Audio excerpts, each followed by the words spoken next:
الحمد لأهله والصلاة على أهلها أما بعد.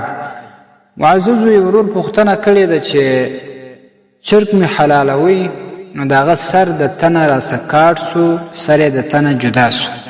نو بعضې کسان وایي چې د دې خوراک جایز نه دی. آیا دا خبره صحیح ده که نه؟ الجواب بالله التوفیق.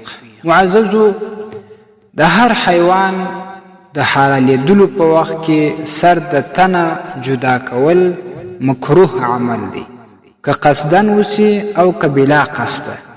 خو لیکن دغه حیوان که چرګ وي یا بل حیوان وي په مرداریږي نه، په حرامیږي نه، بلکې خوراک او استعمال یې جایز دی، صحیح دی، لیکن یو څه کراهیت پکې پیدا سو. په اول ذبح کې باید احتیاط وسی چې صرف آرګونه د غاړې پریسي، نه دا چې ټول سر د تنه جدا کی. الفتاوى الهندیه 5 جلد 208 صفحه، کتاب الفتاوى 2 جلد 118 صفحه. السلام علیکم ورحمة الله وبرکاته.